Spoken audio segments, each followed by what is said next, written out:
वह उसके कमरे में आया तो अनुराधा बार बार धीरे धीरे चक्कर लगाती नाखून चबा रही थी। सरबाज सिर्फ शादी तक तय हुई थी, फिर ये रूम क्यों शेयर करना? वह घबराकर बोली थी, क्यों रूम शेयर करने में क्या प्रॉब्लम है? अब तो तुम मेरी धर्म पत्नी हो, अब तो हम एक ही रूम शेयर कर सकते हैं। काशी ने एक उचटती निगाह उस पर डाली, घड़ी उतार कर एक तरफ रखी। पर ये तो नकली शादी है ना? उसकी बात पर काशी ने एकदम झटके से खींचकर उसे खुद से पास किया था। नकली शादी नहीं होता मिस अनुराधा, शादी तो शादी होती है। पंडित जी ने हमारी शादी करवाई है, अपने होश हवास में सारे फेरे लिए और जयमाला डलवाया था। शादी के सातों वचन निभाने का तुमने वादा किया था। अब ये पवित्र बंधन 7 जन्मों का बंधन है, ये कोई गुड्डे गुड़िया का खेल नहीं। और फिर तुम किस अधिकार से इस शादी को नकली बता रही हो? क्या सच में अब हमारी पक्की वाली शादी हो गई है? अनुराधा की टोन अभी भी वहीं अटकी हुई थी। यकीन दिला दूं? अपने तरीके से वह भी उसकी आंखों में आंखें डालते बोला और वे पल भर में हाँ में सर हिला गई।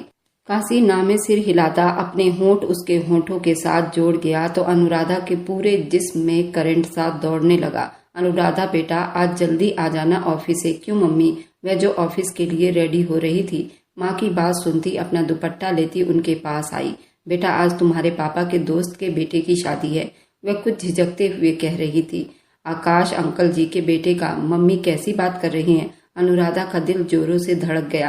क्या मम्मी धर्मिंदर की शादी हो रही है? उनकी बात पर अनुराधा की आंखें नम हुई थी। बेटा उदास मत होना, ये भी तो भगवान की तरफ से परीक्षाएं होनी थी। चंपा देवी ने बेटी के कंधे पर हाथ रखा, जो अपनी मंगनी की अंगूठी को देखते उसे हिला रही थी। अगर तुम कहती हो तो नहीं जाते वहाँ। उसकी चुप्पी से यही मतलब निकल रही थी। मम्मी हम जाएंगे, क्योंकि हमें कोई फर्क नहीं पड़ता। मैं जल्दी आने की कोशिश करूंगी। बेटा हो सके तो आज एडवांस ले लेना, गिफ्ट भी तो देना है ना? वह थोड़ा शर्मिंदगी से बोली। कोशिश तो जरूर करेंगे, भगवान तुम्हें अपनी छत्र छाया में रखे। खुद पर अच्छे से दुपट्टा ओढ़ती वह अपने रूट की बस लेती ऑफिस के लिए निकल गई। जिंदगी पहले ही इतनी मुश्किल नहीं थी जितनी अब हो गई थी। जब तक पापा जिंदा थे घर का सारा खर्चा अच्छा खासा चल रहा था। फिर हमारे अंकल भी अपने तरफ से काफी मदद कर दिया करते थे। आकाश अंकल जी की मृत्यु को 1.5 साल हो गए थे। अब वो बेटे की शादी करने जा रही थी। इतनी जल्दी मरने वालों को भला कौन भुलाता है? वह बस में बैठी सीट के पीठ लगाए आंखें मूंद गई। अंकल जी ने हमेशा उसे बेटी कहा था और उससे बहुत प्यार करते थे। यही वजह थी कि वह उसे अपनी बहू बनाना चाहते थे। धर्मेंद्र बाहर विदेश में काम करता था, उससे कभी भी बात ना हो सकी थी। फिलहाल अपने पिता के देहांत के बाद वह आया था, लेकिन बहुत जल्दी ही वापस चला गया था और अब उसे 1 हफ्ता हुआ था आए हुए। पर उसने एक बार भी आकर उनका हाल चाल ना पूछा था। आज उसे यूं न्यूज सुनने को मिली कि उसकी शादी हो रही है। क्या वह जानता नहीं कि मैं उसके नाम से जुड़ी हुई हूँ? कैसे वह किसी और से शादी कर सकता है? वह दिल ही दिल में उसे शिकायत कर रही थी। भूला भटका एक आंसू उसके पलकों पर आकर तैरा था और वह गुस्से से हंस दी थी। मैडम जी किराया। कंट्रैक्टर ने उससे बात की तो वह उसे किराया देने लगी। थोड़ी देर में वह अपने ऑफिस के बिल्डिंग में जाने के लिए उसने लिफ्ट का सहारा लिया। लिफ्ट के 3rd फ्लोर पर जा रही थी कि लिफ्ट में एक आदमी अंदर दाखिल हुआ। ब्लैक 3 सूट में वो पैंट की पॉकेट में हाथ डाले उसे थोड़ा सा आगे दूरी पर खड़ा हुआ था। अनुराधा ने एक नजर उसे सर से पैर तक देखा और फिर नजरें चुरा ली। अभी लिफ्ट रुकी और भी लोग उसके अंदर दाखिल हुए थे। वो पीछे हुई, लेकिन वह आदमी भी पीछे हुआ था। दोनों के बीच 1 इंच भर की दूरी नहीं थी। वह एकदम पीछे हुआ कि अनुराधा ने अपना मुंह मोड़ लिया। उसके पीछे से निकलती उसके आगे आने लगी। उस आदमी ने पीछे पलटते उसके दोनों कंधों पर हाथ रख दिए। उसने जल्दी से अपना हाथ दूर किया। दोनों की नजरों का गहरा मिलाप हुआ। काशी तो पीछे से धक्का दिया गया था, पर वह अनुराधा के साथ 1 इंच भी टच न हुआ था, जबकि अनुराधा का दिल बुरी तरह से धड़के जा रहा था। लिफ्ट रुकी, काफी लोग बाहर निकल गए। वह आदमी भी पलटा बाहर निकलता चला गया। अनुराधा ने गहरी सांस ली। बाहर निकलते अपने केबिन की तरफ बढ़ी थी। पास बैठी ऑफिस की लड़कियों में से मिली। उनसे हाय हेलो के बाद लड़कियों ने उस पर ज्यादा ध्यान न दिया, अपने काम में बिजी रहीं। अपना लैपटॉप ऑन कर दी। क्या हुआ, आज इस तरह चुप क्यों हो? अनुराधा ने उन्हें अपने काम में बिजी देखते धीरे से पूछा था। तुम्हें नहीं पता, गगन सर लंबी छुट्टियों पर चले गए हैं। मतलब अपने दोस्त की बात पर उसकी तरफ ध्यान देती बड़ी चाव से सुन रही थी। वह अपनी वाइफ को लेकर हमेशा हमेशा के लिए अमेरिका चले गए हैं। अच्छा, ऐसा कब हो गया? मुझे पता ही नहीं चला। अनुराधा परेशान हो गई। यार, उनकी वाइफ को अमेरिका जाना था तो अपनी वाइफ की खुशी के लिए चले गए। हाँ, उनके जाने के बाद अब इस बिजनेस के असली मालिक वापस आ गए हैं। अच्छा, लेकिन मुझे तो आज थोड़ी जल्दी छुट्टी चाहिए थी, एडवांस भी। अब क्या करूं? मुझे तो ये सब पता ही नहीं था। अनुराधा सोच में पड़ गई। यार, तुम कल नहीं थी ना? तो कल ही मीटिंग में ये सब कुछ बताया गया था। गगन सर के कोई रिश्तेदार हैं, काशी सर, वही आज से ऑफिस के सारे काम देखेंगे। उसके दोस्त ने उसे और ज्यादा बारीकी से कल के होने वाली मीटिंग की सारी बातें बताई थी। अब हमें छुट्टियां भी उन्हीं से लेनी पड़ेगी। दूसरे सर भी ड्यूटी पर नहीं आए हैं। अनुराधा की दोस्त रीता मुस्कुराई थी, जबकि अनुराधा फिक्र में लग रही थी, पर उसे आज हर हाल में छुट्टी लेनी थी। अपना काम पूरा करते हुए काशी सर के ऑफिस के दरवाजे पर चली गई थी। उसने परमिशन लेते अंदर गई। उसने हेलो करते, सर वो मुझे कुछ बात करनी थी आपसे। जी बोलिए। काशी ने उस लड़की की तरफ ध्यान दिया। जी बोलिए। ये वही आदमी था जो उसे आज ही लिफ्ट में मिला था। अनुराधा जल्दी पहचान गई थी। सर मुझे आज जल्दी छुट्टी चाहिए। मेरे पापा के दोस्त के बेटे की शादी है और वह हमारे लिए बिल्कुल रिश्तेदार जैसे हैं। वह सर झुकाए बोलती हुई मासूम दिख रही थी। शादी आपके घर में तो नहीं है ना? अचानक काशी के सवाल पर उसने अपनी भारी पलकें उठाकर उसे देखा। सॉरी सर, वह उलझी। पापा के दोस्त के बेटे की शादी में आपका जाना जरूरी तो नहीं? सर जरूरी है, वह थोड़ी घबराकर बोली थी। वह कौन होता था उससे ये सवाल जवाब करने वाला? अगर मैं आपको बताऊं तो आप कल भी छुट्टी पर थी और आज फिर से छुट्टी। ऐसे किसी भी वर्कर को ऑफिस में ज्यादा पसंद नहीं किया जाता। काशी तो जैसे बिल्कुल फ्री होकर उसकी बात सुनने को तैयार बैठा था। सर कल मैं बीमार थी। अब की बार वो बहुत ही भोली बनकर बोल रही थी और बहुत मासूम लग रही थी। काशी उसकी नम आंखें देख सकता था कि वह उसे और ज्यादा तंग ना कर सका, वरना उसका इरादा उसे छुट्टी देने का नहीं था। वह कुछ सोचते दरवाजे की तरफ बढ़ी, फिर से काशी की तरफ मुड़ी। थैंक्स सर, मुझे छुट्टी देने के लिए। काशी जो फाइल खोल रहा था हाथ रोककर उसे देखने लगा। सर मुझे। अनुराधा कुछ कहते कहते चुप हो गई थी। अनुराधा उससे खुलकर बात नहीं कर पा रही थी, क्योंकि अनुराधा को एडवांस भी तो चाहिए था। पहले वाले बॉस से अनुराधा बहुत अच्छे से बातचीत कर लिया करती थी। गगन हमेशा उसे छोटी बहन की तरह ही समझता था। उसे बिना झिझक वह अपनी हर बात कह दिया करती थी। लेकिन इस वक्त सामने बैठा जो आदमी अनुराधा की जुबान को बिल्कुल तलवों से चिपका गया था। मिस अनुराधा, क्या तुम्हें और भी कुछ प्रॉब्लम है तो बता दीजिए, वरना मैं अपना काम करूं। गंभीर शब्दों से बोला। जी वह आप गुस्सा तो नहीं करेंगे ना? वह उनसे बड़ी तमीज से बात कर रही थी। काशी ने गहरी सांस भरते उसे सवालिया नजरों से देखते अपनी आईब्रो को तिरछा किया।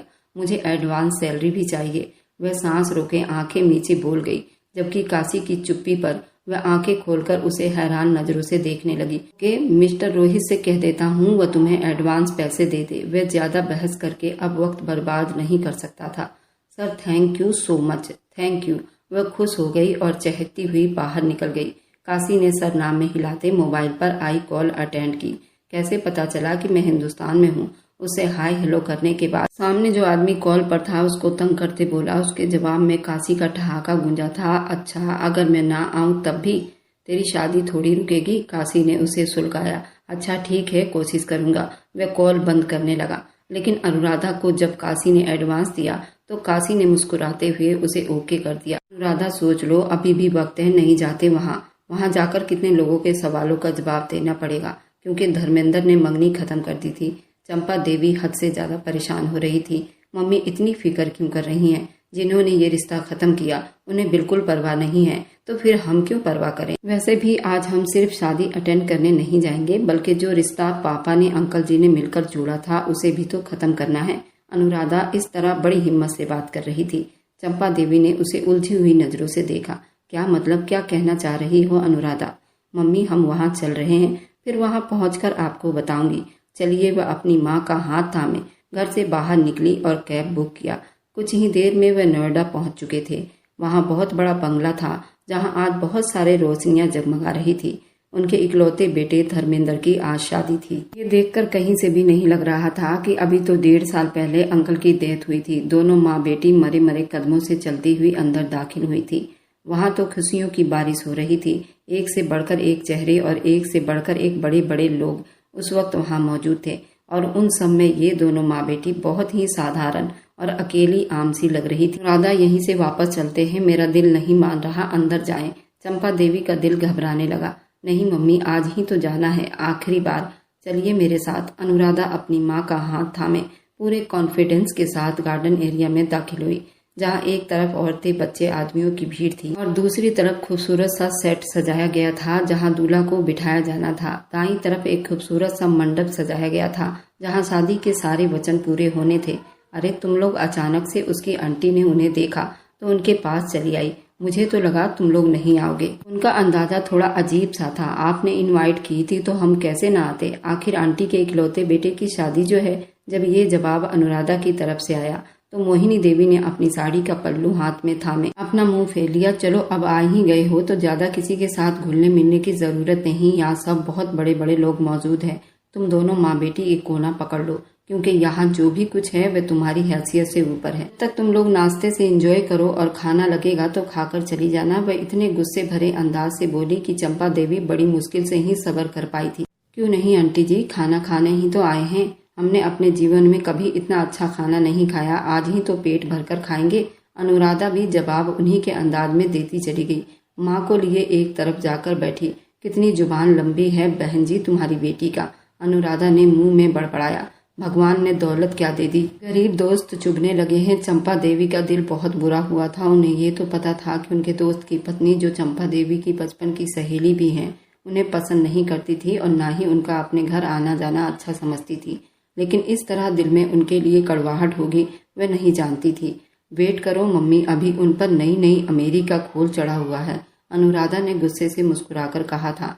अनुराधा, ऐसा कुछ भी मत कहना जिसमें हम ही बुरे बन जाएं। उन्हें बेटी के तेवर से बहुत घबराहट हो रही थी और थोड़ा सा डर भी लग रहा था। वह ऐसे ही थी, अचानक से सामने वाले को अपनी बातों से उसके पैरों तले से जमीन खींच लेती थी।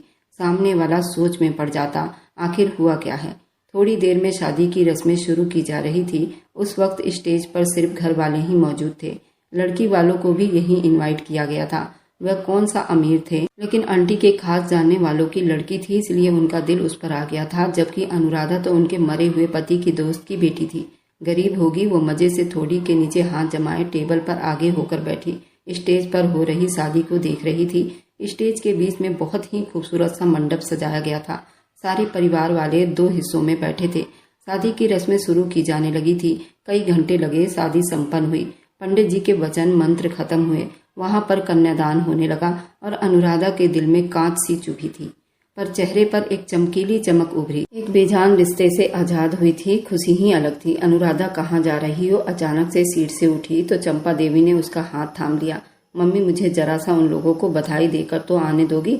नॉर्मल अंदाज में बोली। हाँ चलो एक साथ चलते हैं ना, ये गिफ्ट भी दे देंगे। गिफ्ट का पन्नी अनुराधा की तरफ बढ़ाया। मम्मी इसे रखिए यार, ये तो हाथी के मुंह में जीरे के बराबर है, जबकि हमारे लिए पूरे महीने का राशन का खर्चा है। आप इसे रखिए, क्योंकि जो गिफ्ट मैं उन्हें देने वाली हूँ वो बहुत कीमती है। इतना कहते अनुराधा स्टेज की तरफ बढ़ गई थी, जहाँ उस वक्त किलकारियां, हंसी मजाक था। सभी रिश्तेदार आनंद उठा रहे थे। स्टेज पर आता देखकर मोहिनी देवी, जो अपनी समधन का मुंह मीठा करवा रही थी, एक पल को ठिठक कर रह गई। वो बिल्कुल नई नवेली दुल्हन के सामने जाकर खड़ी हो गई। अचानक से धर्मेंद्र की निगाहें उस पर उठी। वह पलके झपकना भूल गया। इतना खूबसूरत हुस्न धर्मेंद्र की नजरों को हैरान कर गया था। शादी की बहुत बहुत बधाई हो आपको, आपकी मंगेतर अनुराधा की तरफ से। वह बधाई देने वहां पहुंची। वहां मौजूद सभी लोग चुप्पी लगा दिए, जबकि स्टेज से 2 कदम की दूरी पर खड़ा काशी उसकी आवाज पर पलटा था। सॉफ्ट ड्रिंक का गिलास होठों से लगाते हुए अनुराधा को देखने लगा। सिंपल सी, बिल्कुल साधारण कपड़ों में दुपट्टा दोनों कंधों पर गिरे हुए वह बहुत डिसेंट लग रही थी। वहां मौजूद सबसे हटकर लग रही थी। काशी दिल ही दिल में उसके पहनावे पर वारी जा रहा था, वरना यहाँ पर मिडिल क्लास से संबंध रखने वाली सारी औरतों ने नए नए डिजाइन के पहनावे का तो बवाल ही मचा रखा था। अनुराधा ने अपनी फिंगर से उसकी सगाई की अंगूठी उतारकर धर्मेंद्र की तरफ बढ़ा दी, लेकिन वह बिल्कुल सुन खड़ा उसे देखता रहा। अनुराधा ने वह सगाई वाली अंगूठी बरका को पहना दिए। शादी की बहुत बहुत बधाई हो तुम दोनों को। अनुराधा के चेहरे पर एक अजीब सी चमक थी। धर्मेंद्र तो उसे बचपन के बाद आज सामने देख रहा था, कुछ समझ नहीं पाया था। हो गई तुम्हारी बधाई, अभी और कुछ बाकी है, अब जाओ, मोहिनी देवी ने बड़ी गुस्से में कहा। इतना चिढ़ क्यों रही हैं आंटी जी? आज के दिन तो थोड़ा मीठा बोलिए। आखिर को एक गरीब रिश्तेदार से संबंध तोड़कर बहुत अमीर परिवार से बहू लाई हैं आप। गुस्से से भरपूर तीर छोड़ा कि एक पल को काशी की आंखें हैरानी से फैल गई थी।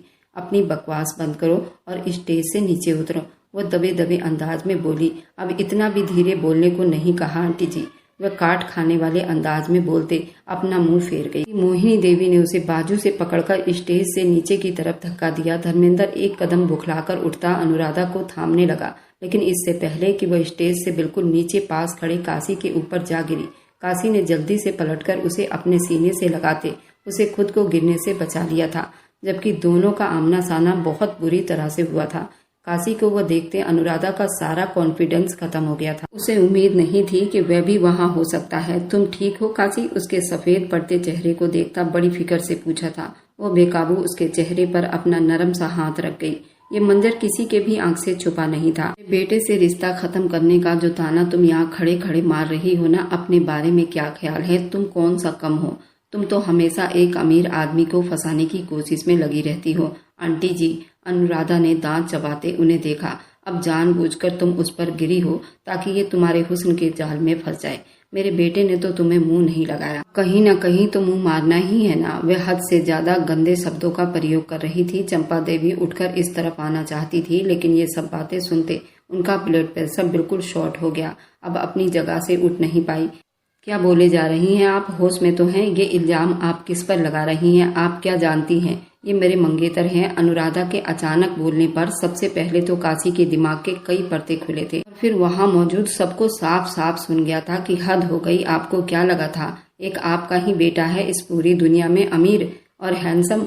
वह काशी का हाथ थामे उसके तरफ पूरे कॉन्फिडेंस के साथ इशारा कर गई। पर ये मुकाबला अपने बेटे का इस अमीर मंगेतर काशी से, पर्सनैलिटी में भी आगे, दौलत में भी आगे। अगर इतना ही है तो निकलो मेरे घर से। वो बड़ी मुश्किल से अपना गुस्सा सब्र करते बोली। आपका घर? वह गुस्से से हंसी। किसको ताना मार रही हैं? अमेरिका मेरे अमीर मंगेतर खड़े खड़े ऐसे 10 घर खरीद सकता है। वह लंबी लंबी छोड़ना शुरू हो चुकी थी। जज्बात में आकर वह भूल चुकी थी उसे क्या बोलना था और क्या नहीं। और उस वक्त वह लंबी लंबी हाँकने के चक्कर में न सिर्फ अपने लिए मुश्किल देख चुकी थी, बल्कि काशी के लिए बहुत मुश्किलें खड़ी कर गई थी। यहाँ मीडिया भी मौजूद थी। अब ये खबर आग की तरह फैलनी थी, खासकर सोशल मीडिया पर, और काशी के लिए तो सही में ये समस्या बनने वाली थी। उसके दबंग अंदाज में बोलने पर काशी ने गर्दन टेढ़ी करके उस अफलातून को देखा था। डोंट वेरी अनुराधा, काशी तुम्हारा मंगेतर कैसे हो सकता है? धर्मेंद्र जैसे अचानक किसी ने झकझोरकर हिलाया था। क्यों, कोई समस्या है आपको? वह सीने पर हाथ बांधे पूछ रही थी। बिल्कुल भी विश्वास नहीं कर पा रहा था। तुम झूठ बोल रही हो। धर्मेंद्र ने जैसे उससे ज्यादा खुद को यकीन दिलवाना चाहा। अपना मुंह बंद रखो धर्मेंद्र। अब ये काशी के तरफ पलटी थी। बताइए ना इन सबको, आप मेरे मंगेतर है या नहीं? बिना उससे नजरें मिलाए वह दिल ही दिल में घबराते हुए बोली, जबकि उसे ये भी डर था काशी उसका पोल ही न खोल दे। काशी, जो ये लड़की कह रही है ये सच है? धर्मेंद्र के गले में जैसे गिल्टी उभरी, जैसे कुछ अटक गया हो। एक पल को काशी ने आंखें छोटी करते अनुराधा को देखा और अगले ही पल उसके कमर में हाथ डाले उसे अपने बाहों में भर लिया था। अनुराधा के पैरों तले से जमीन खिसकी थी। जी, ये मेरी मंगेतर है और बहुत जल्द हम शादी करने वाले हैं। अनुराधा ने आंखें फैलाकर उसे देखा, जबकि इस बार काशी की आंखों में गहरी चमक थी। उन दोनों की पिक्चर धड़ाधड़ खींचने लगी थी। वहां दूल्हा दुल्हन को छोड़कर उनको फोकस करने लगे थे, क्योंकि काशी कोई आम आदमी नहीं था। एक लंबी लिस्ट थी उसके पीछे। एक से बढ़कर एक बिजनेसमैन अपनी बेटी उसे देने को तैयार बैठे थे। उसकी मंगेतर एक आम सी लड़की न्यूज तो हिट होनी थी, बल्कि टॉप लिस्ट पर जानी थी। कहाँ चली गई वह अनुराधा? उसकी माँ, वह अपने साथ बाहर लाने वाला था। फोटोशूट भी होनी थी। उसे उन दोनों को घर भी तो छोड़कर आना था। लेकिन अचानक ही अनुराधा अपनी माँ को लेकर ऐसे गायब हो गई जैसे गधे के सिर से सींग। इधर उधर तलाश किया जाने लगा, लेकिन वह कहीं ना मिली। ओके मिस अनुराधा, कल मिलते हैं। वह दिल ही दिल में उससे बात करता हुआ अपनी गाड़ी की तरफ बढ़ गया। अनुराधा माँ को लिए कांपती हुई घर आई थी। उन्हें ब्लड प्रेशर के मेडिसिन दिए जाने लगे थे। उनकी कुछ हद तक तबीयत ठीक हुई थी और वह अनुराधा से बात करने के काबिल हुई थी। ये सब क्या था अनुराधा? वह आदमी कौन था? कब मंगनी की तुमने उसके साथ? वह अब बड़ी गुस्से में थी, लेकिन सब धीमा ही था। कोई मंगनी नहीं की मम्मी, मैंने तो बस ऐसे ही बोल दिया था। वह माथा मसलते बोली, पर उसने भी तो कहा कि हाँ की है। अब सच बताओ बेटी, क्या है ये सब? ऐसे उनके सवाल पर अनुराधा ने अपने होंठ पीछे सर हाँ में हिला दिया। मेरे पास अब यही रास्ता बचा था उसको नीचा दिखाने का। आखिरकार उसने बोल ही दिया। ये मेरे ऑफिस के बॉस हैं, लेकिन वे तो गगन साहब थे ना, ये कहाँ से आ गया? अनुराधा ने उन्हें फिर वह सारी बात बता दी। क्या हुआ था अनुराधा, तुम्हें अकल कब आएगी? तुम्हें अपनी आंटी के सामने, पूरे परिवार के सामने तुमने उसे अपना मंगेतर कहा। तुम्हें लगता है ये सब इतना आसान होगा? कैसे छुटकारा पाओगी इस सब से? मम्मी, मुझे इस सब की फिक्र नहीं है। मुझे तो फिक्र इस बात की है सुबह मैं सर का सामना कैसे कर पाऊंगी। वह अपनी असल परेशानी बता गई। वह तो मुझे अच्छी खासी डांट भी लगाएंगे। बहुत खड़ूस है और गुस्से वाला आदमी है। सही है, मैं तो कहती हूँ कि तेरे कान के नीचे 2-3 लगा भी दे तो कम होगा, ताकि तुम्हारी अकल ठिकाने आ जाए। मम्मी, अब चुप हो जाओ। अब सुबह ऑफिस जाकर ये सारी समस्या खत्म करके भी तो आना है। उसने बिस्तर पर लेटे उन्हें समझाया कि मम्मी, तुम मेरे लिए भगवान से प्रार्थना करो। आपको पता है ना, आपकी बेटी जुबान की कड़वी जरूर है, लेकिन दिल की बहुत साफ है। और मैं तो किसी से बदतमीजी नहीं करना चाहती थी। वो माँ के गले के आसपास अपनी बाहें फैलाकर बोली तो उन्होंने उसके सर पर हल्की सी थपकी लगाई। ऐसा कैसे मुमकिन है? इतनी ज्यादा खूबसूरत लड़की मेरी मंगेतर कैसे? वैसे मैंने क्यों इस रिश्ते को खत्म कर लिया? काश मैं एक बार उस लड़की से मिल तो लेता कि वो कैसी लग रही है। क्यों फालतू में मैं अपनी माँ की बातों में आ गया। मेरे साथ तो वही सूट करती है। ये बरखा को न जाने क्यों मम्मी ने सेट करवा दिया मेरे साथ। ये लड़की बिल्कुल ही अजीब सी है। मुझे इतनी नकचड़ी लड़की कहाँ सूट करती है। चलो नकचड़ी हो तो आदमी बर्दाश्त कर लेता, लेकिन खूबसूरत भी तो होनी चाहिए थी। ना तो इसे बोलने का तमीज है, ना ही हंसने का। और हाइट भी इतनी छोटी है। इसकी उम्र भी मुझसे बड़ी है। जबकि अनुराधा को देखा मेरे पैरों तले से जमीन निकल गई। किसी परियों की रानी से कम नहीं लग रही थी। मैं अब बहुत बुरी तरह से पछता रहा था। उसकी तरफ खींचा था। अनुराधा से रिश्ता खत्म करने से पहले एक बार देख ही लेता, अनुराधा से मिल ही लेता, तो आज जरूर अनुराधा ही मेरी जिंदगी में शामिल होती, ना कि ये बूढ़ी बकरी। सर पर हाथों को फेरने लगा और अपना ही बाल नोच बैठा। अब उसे मोहिनी देवी पर बहुत गुस्सा आ रहा था। जब से शादी हुई थी वो अकेला कमरे में बंद था, जबकि दूसरी तरफ मोहिनी देवी बहुत गुस्से की हालत में दहाड़ रही थी। अनुराधा ने जो आग उनके घर में लगाई थी वह इतनी आसानी से बुझने वाली नहीं थी, बल्कि उन्हें तो ऐसा लग रहा था जैसे सब कुछ उस आग की लपेट में आनी है। मिस अनुराधा, आपको सर बुला रहे हैं। सुबह मामूली के हिसाब से वो ऑफिस पहुंची थी कि थोड़ी देर में उसका बुलावा आ गया था। उसका दिल जोरों से धड़क रहा था। उसका अब क्या होगा? पता नहीं मैं क्या क्या बोल आई थी। चलकर देखती हूँ, माफी मांग लूंगी। वह सोचते हुए काशी के ऑफिस की तरफ बढ़ गई। उनके दरवाजे की तरफ दाखिल हुई तो सामने ही चेयर पर बैठे काशी उसे दिखाई दिए। वह थूक निगलते, हलक गीला करते धीरे धीरे कदम उठाती उसके पास चली आई थी। सर, आपने बुलाया था मुझे? बहुत ही धीरे आवाज में बात की थी। मिस अनुराधा, क्या आप कोई नशा वगैरह करती हैं? पहला सवाल यही था। हे भगवान, मैं इन सब से बहुत दूर रहती हूँ। आप कैसी बातें कर रहे हैं सर? नशा हमारे यहाँ सब बहुत बुरी चीज मानी जाती है। वह कानों को हाथ लगाकर बोली थी। और रात को जो आपने किया, जरूर वह कोई नशे में ही कर सकता है, अपने होश हवास में नहीं। वह उसे सर से लेकर पैर तक गहरी निगाहों से देख रहा था। रात वाली अनुराधा और अब वाली अनुराधा में जमीन आसमान का अंतर था। सर, इसके लिए मैं बहुत शर्मिंदा हूँ। आप कहेंगे तो मैं आपके पैर भी पकड़ लूंगी, बिना किसी लंबी बहस के। उसने जल्दी से माफी मांगना चाहा। आपको लगता है आपके इस सॉरी से मेरी सारी समस्या ठीक हो जाएगी? जो आपने रात को इतना कुछ फैलाया। उसने सर ना में हिलाया। अब आप बताइए मैं क्या करूं? रात को जो कुछ हुआ वह सब सोशल मीडिया की भेंट चढ़ चुका है और मेरा बवाल बन चुका है। मीडिया वाले मेरे पीछे हाथ धोकर पड़े हैं। इस बारे में इंटरव्यू दूं। कल तक मैं सिंगल था और आज अचानक मेरी मंगेतर कहाँ से आ गई? वह बहुत गंभीर शब्दों में सवाल कर रहा था, जबकि वह सर झुकाए सुन रही थी और बात ही कुछ ऐसी थी कि सुननी पड़ी थी। गलती जो उसने की थी सर, मैंने उसका हल सोच लिया है। अचानक अनुराधा के घनी पलकें उठी थी।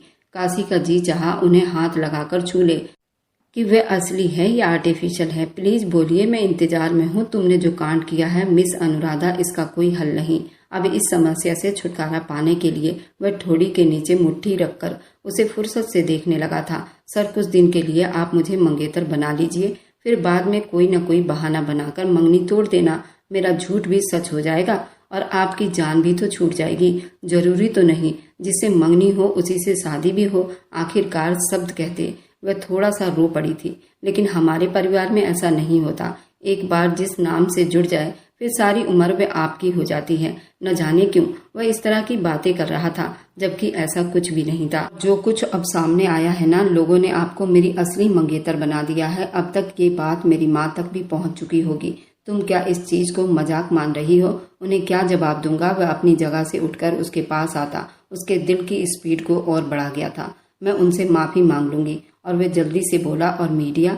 क्या वहाँ भी माफी मांगोगी? अपना बयान वापस लोगी? 2 कदम की दूरी पर खड़ा उसे इतनी बड़ी परीक्षा में डाल दिया। अनुराधा ने अपने गुलाबी होठों से कहर बरसाया था। काशी के दिल की दुनिया को हिला गया था।